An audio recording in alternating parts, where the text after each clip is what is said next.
Sudah terlihat Ibu? Udah Pak. Sudah Pak. Kalau begitu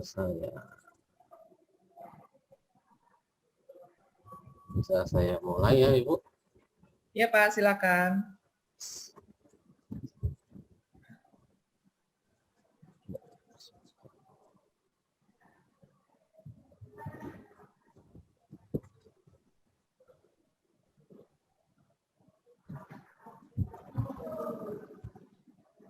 Baik Bapak Ibu semuanya, untuk di siang hari ini yang mendung, saya akan coba untuk memaparkan tentang profil pelajar Pancasila.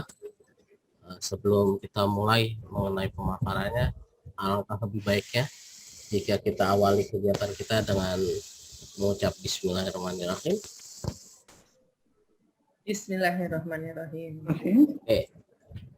Ya, seperti yang sudah kita ketahui bersama bahwa profil pelajar Pancasila ini berkaitan erat dengan Permendikbud nomor 22 tahun 2020 mengenai rencana strategis Kementerian Pendidikan dan Kebudayaan tahun 2020 sampai dengan 2024, di mana profil pelajar Pancasila ini coba untuk dimasukkan ke dalam nilai-nilai yang dipelajari dalam dunia pendidikan kita, yang tentunya tidak hanya berputar di dalam dunia pendidikan saja, tapi bagaimana profil pelajar Pancasila ini dapat dibawa dalam kehidupan mereka sehari-hari, baik itu siswa maupun kita sebagai tenaga pendidik. Nah, profil pelajar Pancasila itu sendiri ada 6 dimensi. Yang pertama, beriman bertakwa kepada Tuhan yang Maha Esa dan berakhlak mulia. Yang kedua itu ada mandiri, bernalar kritis, berkebinekaan global, bergotong royong, dan kreatif. Nah, kita akan bahas satu persatu. Dari awal kita mulai dari beriman, bertakwa kepada Tuhan yang Maha Esa, dan berakhlak mulia. Ada 5 dimensi di sini berkaitan dengan beriman, bertakwa kepada Tuhan yang Maha Esa, dan berakhlak mulia, di mana pelajar Indonesia yang beriman, bertakwa kepada Tuhan yang Maha Esa, dan berakhlak mulia adalah pelajar yang berakhlak dalam hubungannya dengan Tuhan yang Maha Esa. Ialah memahami ajaran agama dan kepercayaan serta menerapkan pemahaman tersebut dalam kehidupannya sehari-hari. Jadi nilai-nilai keagamaan yang mereka anut itu tidak hanya sebagai semboyan atau kata-kata, tapi juga bagaimana nilai-nilai ketuhanan ini dapat mereka aplikasikan dalam kehidupan sehari-hari, di mana ada yang pertama, elemen kuncinya itu adalah iman dan takwa kepada Tuhan yang Maha Esa. Di sini dikatakan menerapkan pemahamannya tentang kualitas atau sifat-sifat Tuhan dalam kehidupan. Jadi mereka, para peserta didik, diharapkan dapat untuk mengamalkan nilai-nilai ketuhanan itu dalam kehidupan sehari-hari yang nantinya dapat berindikasi kepada kehidupan masyarakat yang lebih baik. Kalau kita kaitkan dengan kondisi saat ini, bagaimana nilai-nilai ketuhanan itu walaupun ada tapi tidak dapat menjangkau bahwa esensi sejatinya adalah hidup sosial secara damai. Itu yang coba ditekankan dalam iman dan takwa kepada Tuhan yang Maha Esa dalam kehidupan sehari-hari. Kemudian poin yang kedua, akhlak pribadi.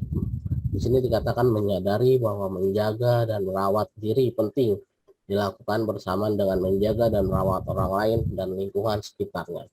Tadi yang seperti sudah saya gambarkan, bagaimana nilai-nilai ketuhanan ini dapat diaplikasikan dalam kehidupan sehari-hari. Tidak lagi ada perbedaan atau sekat-sekat dalam bersosialisasi, di mana bangsa kita adalah bangsa yang sangat plural, banyaknya perbedaan-perbedaan di situ, tapi bisa diikat dengan akhlak pribadi yang mencerminkan nilai-nilai ketuhanan dalam bersosialisasi, dalam berbangsa dan bernegara. Kemudian ada yang ketiga, akhlak pada manusia, di mana mengutamakan persamaan dan kemanusiaan di atas perbedaan, serta menghargai perbedaan yang ada dengan orang lain. Jadi di sini masyarakat kita atau peserta didik kita diharapkan mampu menerima perbedaan-perbedaan yang ada di dalam lingkungan kehidupannya sehari-hari, mampu menerima dan mampu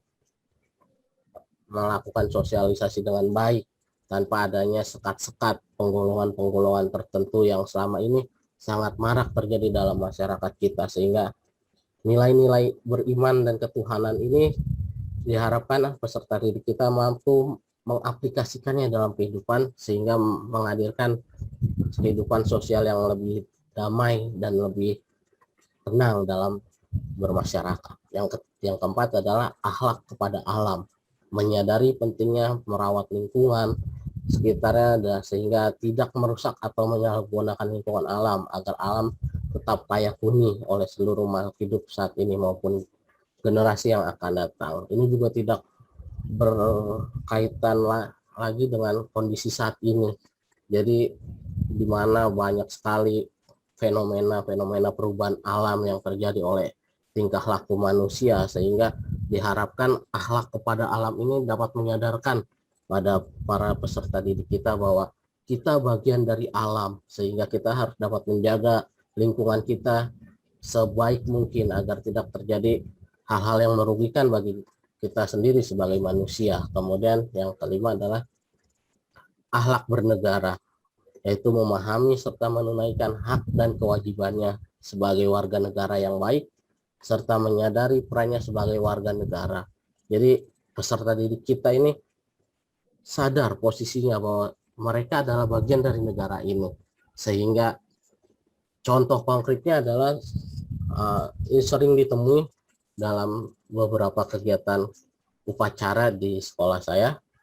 Masih banyak peserta didik yang kurang memahami akhlak bernegara, sehingga saat melakukan kegiatan upacara masih banyak siswa atau peserta didik yang kurang serius dalam menjalankan upacara tersebut, sehingga diharapkan akhlak bernegara ini dapat tumbuh dan berkembang sejak dini dalam pendidikan merdeka yang dicetuskan oleh pemerintah tersebut. Kemudian ini ada skema profil dari pelajar Pancasila yang bertakwa kepada Tuhan dan berakhlak mulia. Mohon maaf, klik 2 kali. Oke, di sini ada alur perkembangan profil beriman bertakwa kepada Tuhan Yang Maha Esa dan berakhlak mulia. Dimulai dari fase PAUD sampai dengan fase D, di mana pada fase pendidikan anak usia dini nilai yang coba diterapkan atau dihasilkan adalah mengenai adanya Tuhan dan menyuburkan rasa kasih sayang terhadap sesamanya yang telah ada di dalam dirinya sebagai fitrah dari Tuhan itu sendiri, sehingga pada fase pendidikan anak usia dini ini diharapkan timbul rasa kasih sayang sehingga melahirkan generasi-generasi ke depan yang mampu menghargai perbedaan, mampu mencintai nilai-nilai perbedaan itu sehingga tidak menjadi sebuah duri dalam sekam dalam perkembangan kehidupan kebangsaan kita di Indonesia. Kemudian di fase A, yaitu fase pelajar usia 6-9 tahun, elemen yang diharapkan adalah mengenali sifat-sifat utama Tuhan, bahwa Dia Maha Esa dan Dia adalah Sang Pencipta yang Maha Pengasih dan Maha Penyayang, serta membangun hubungan cinta dan sayang antar dirinya dengan Tuhan. Jadi bagaimana di fase A ini para peserta didik dicoba diarahkan untuk dapat mengenal Tuhannya masing-masing dalam perbedaan agama yang ada di negeri kita. Bagaimana mereka coba diarahkan untuk dapat menjalankan ibadah sesuai dengan agamanya masing-masing sehingga mampu mengenal dirinya dan Tuhannya, sehingga jika sudah mengenal agama dan Tuhannya maka diharapkan mampu mengenal untuk bersosialisasi dengan baik dengan sesama masyarakat Indonesia. Kemudian di fase B, di usia 10 sampai 12 tahun, nilai yang coba untuk ditanam adalah memahami berbagai kualitas atau sifat-sifat Tuhan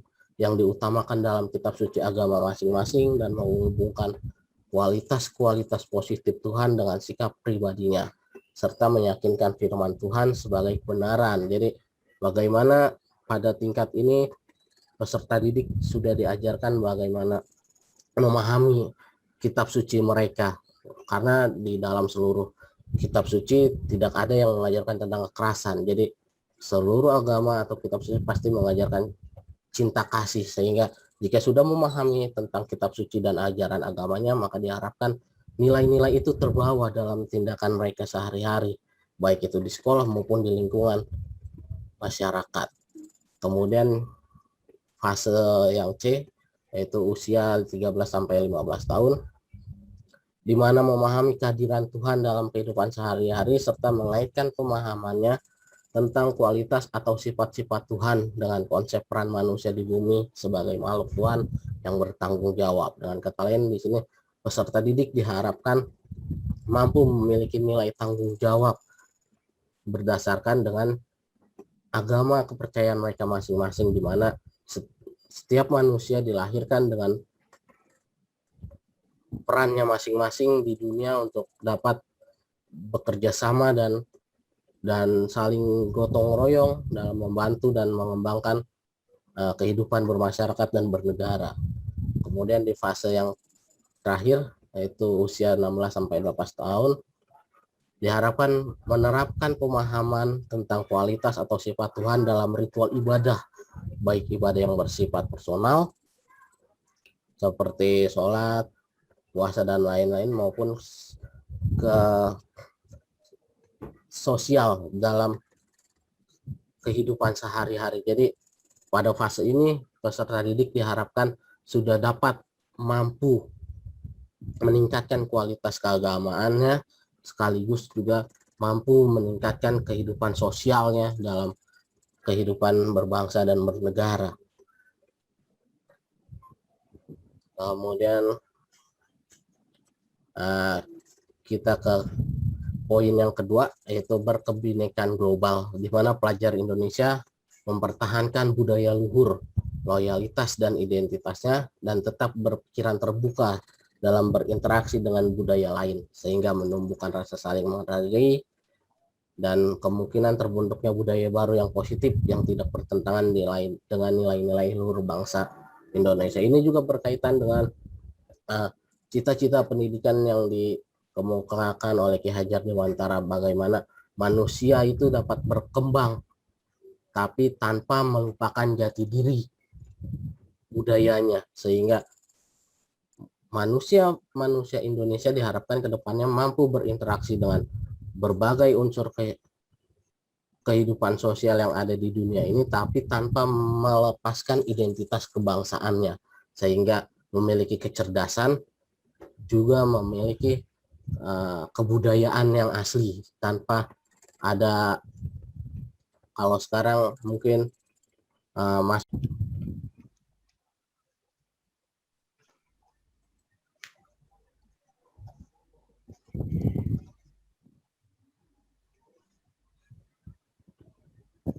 baik. Yang kedua itu berkebinekaan global. Elemen kuncinya di sini ada 3, yaitu mengenal dan menghargai budaya. Yang kedua, komunikasi dan interaksi antar budaya. Yang ketiga, refleksi dan tanggung jawab terhadap pengalaman kebinekaan. Nah, mengenal dan menghargai budaya di sini dikatakan mengenali, mengidentifikasi dan mendeskripsikan berbagai macam kelompok berdasarkan perilaku, cara komunikasi dan budayanya, serta mendeskripsikan pembentukan identitas dirinya dan kelompok.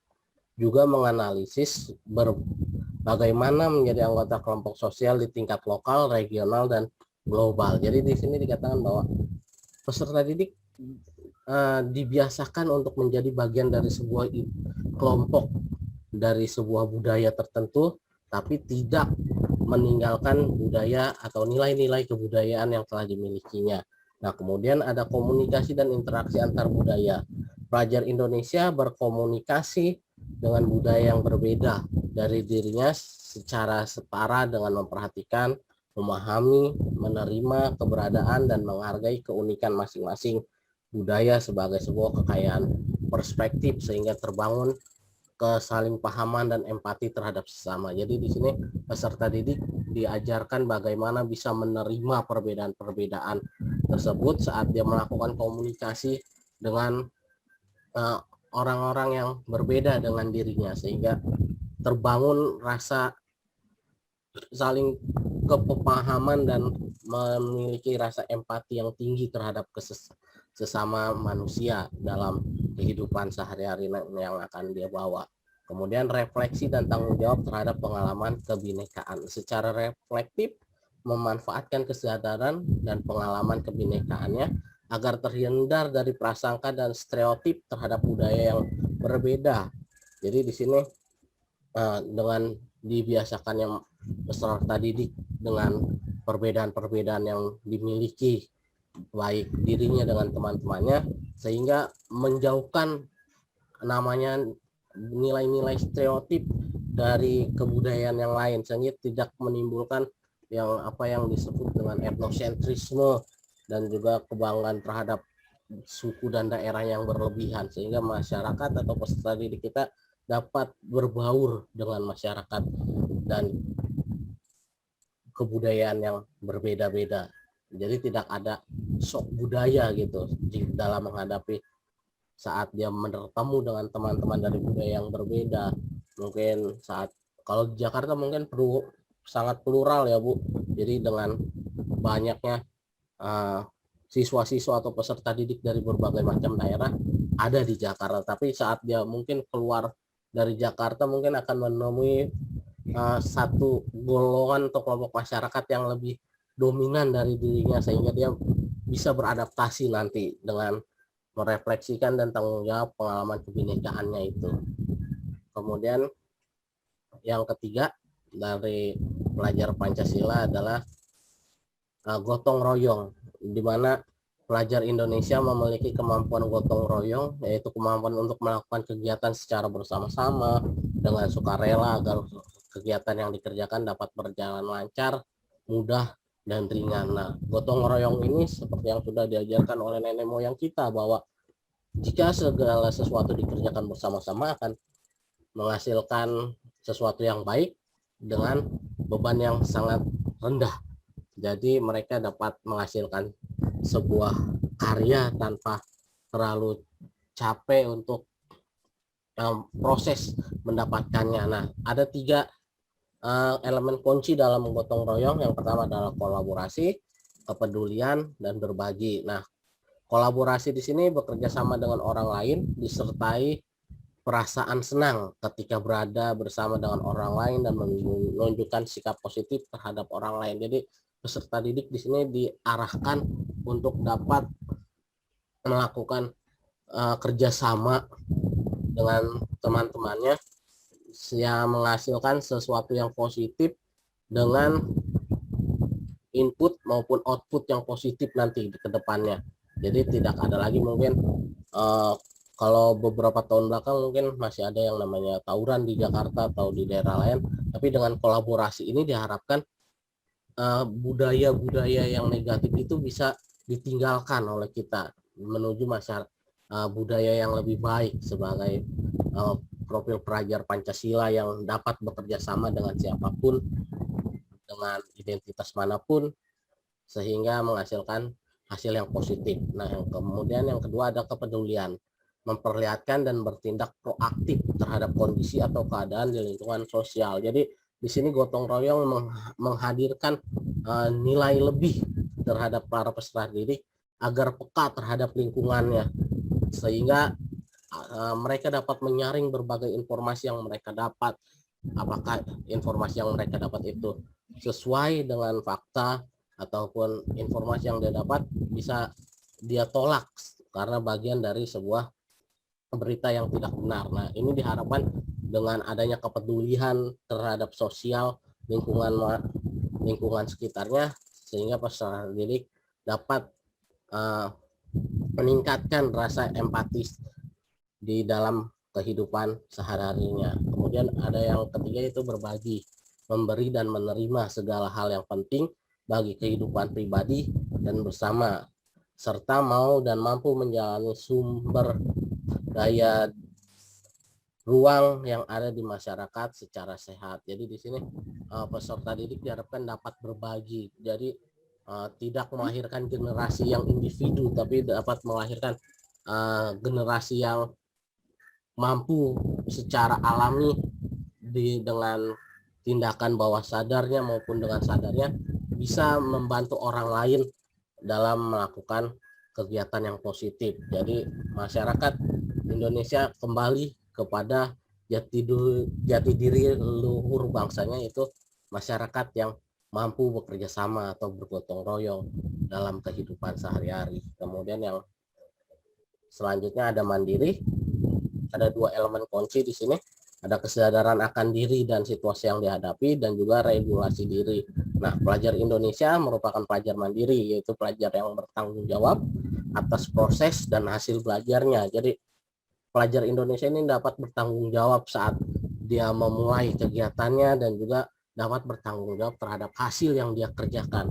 Nah, kesadaran akan diri dan situasi yang dihadapi ini melakukan refleksi terhadap kondisi dirinya dan situasi yang dihadapi, dimulai dari memahami emosi dirinya dan kelebihan serta keterbatasan dirinya, sehingga ia mampu mengenali dan menyadari kebutuhan pengembangan dirinya yang sesuai dengan perubahan dan perkembangan yang terjadi. Jadi saat pelajar ini atau para peserta didik kita ini sudah mengetahui emosi dan juga dapat mengendalikan emosinya, maka para peserta didik ini dapat lebih mengetahui dirinya akan berjalan ke arah mana, apakah akan ke arah yang positif ataupun ke arah yang negatif. Kalau ke arah yang positif berarti hanya tinggal kita arahkan, tapi kalau berjalan ke arah yang negatif tentu harus kita rangkul dan kita arahkan agar menjadi peserta didik yang berarah lebih positif dalam kehidupan sehari-hari, sehingga peserta didik dapat mencapai tujuan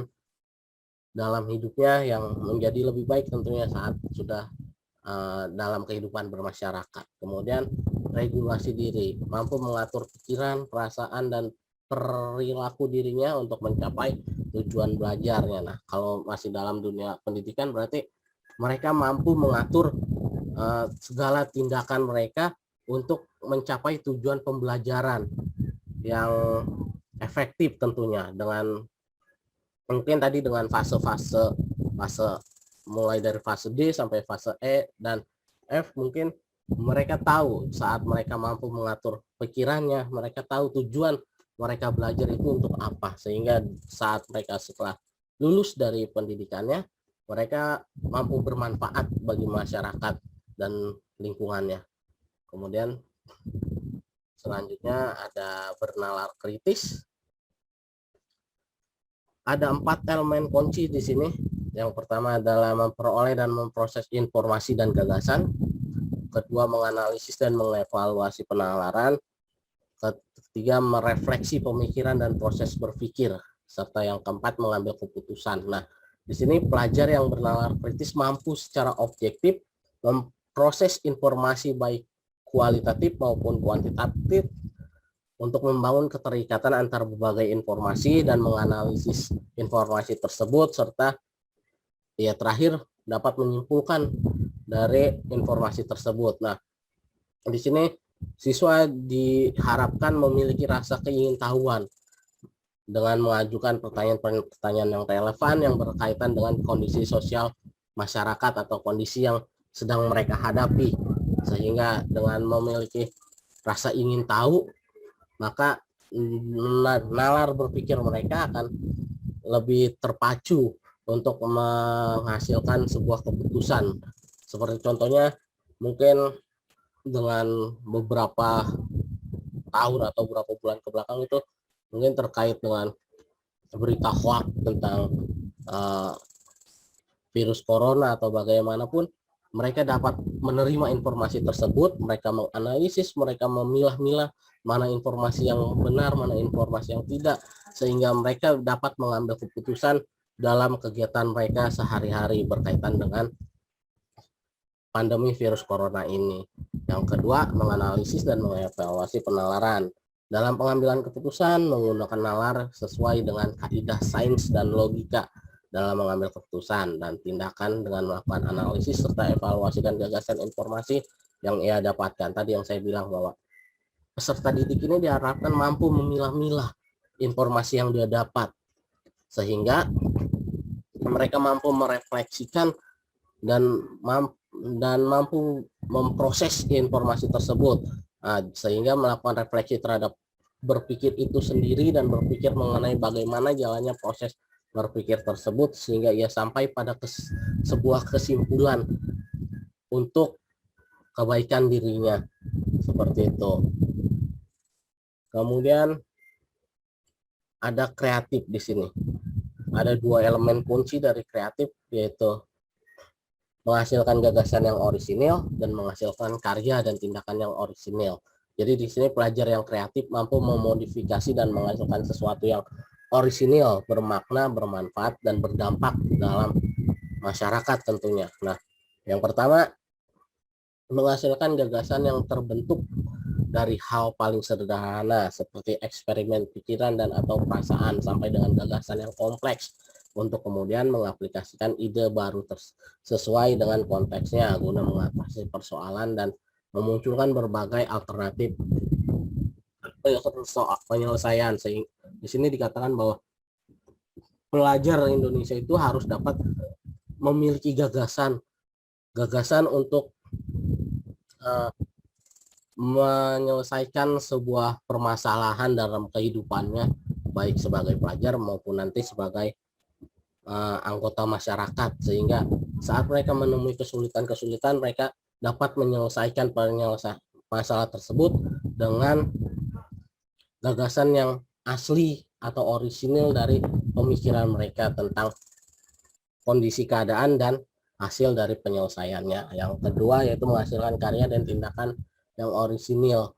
Nah, di sini dikatakan menghasilkan karya yang didorong oleh minat dan kesukaannya pada suatu hal, emosi yang ia rasakan, sampai dengan mempertimbangkan dampaknya terhadap lingkungan sekitar. Jadi di sini peserta didik diharapkan dapat menghasilkan sebuah karya tapi tetap mempertimbangkan lingkungan yang ada di sekitar dirinya, sehingga karyanya tidak berdampak negatif terhadap lingkungan, tapi lebih berdampak positif.